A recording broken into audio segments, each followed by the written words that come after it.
আমরা রুখে দাঁড়াতে পারবো না।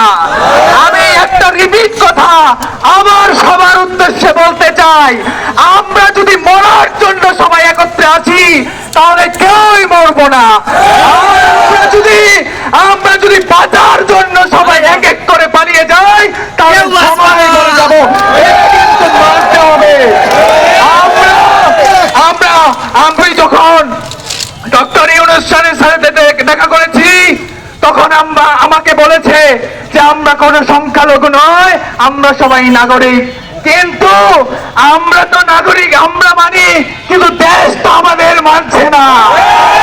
কিন্তু আমাদের স্বাধীন দেশে স্বাধীন হয়েছে দেশ, কিন্তু আমরা পরাধীনের মতো বাঁচতে হচ্ছে, বিক্ষোভ করতে হচ্ছে, মিছিল করতে হচ্ছে, বিভিন্ন কাজ কাপ ফেলে রাস্তায় নামতে হচ্ছে।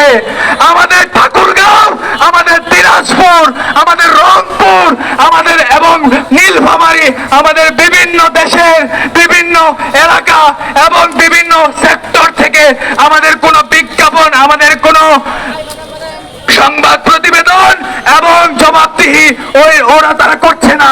এবং মিডিয়াতে ইন্ডিয়ান চ্যানেলগুলো এবং বিভিন্ন সোসাইটিগুলো আমাদের বাংলাদেশের সকল মিডিয়া ওইভাবে নিচ্ছে না। এবং আমি মিডিয়াদেরকে আকর্ষণ দিব যে আমাদেরকে ভালোভাবে দেখার জন্য এবং আমরা যেন আগামী 8 দফা বাস্তবায়নের জন্য যা করার দরকার সব আমরা একত্রে হয়ে করতে পারি। ধন্যবাদ সবাইকে।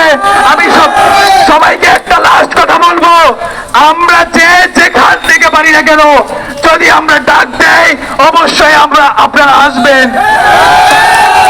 আরেকটা কথা হচ্ছে, আমার ভাগ্যে কি আছে আমি জানি না, আমি আজকে কথা বলছি কালকে কথা নাও বলতে পারি, কিন্তু আপনারা ভাববেন না লিঙ্কন মানলে একটাই 1000টা ডিস্ট্রিক্টে 64 জেলা থেকে 64টা লিঙ্কন বেরিয়ে যাবে।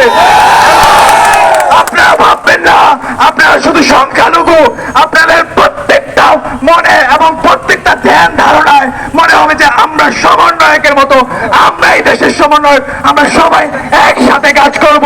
ধন্যবাদ সবাইকে।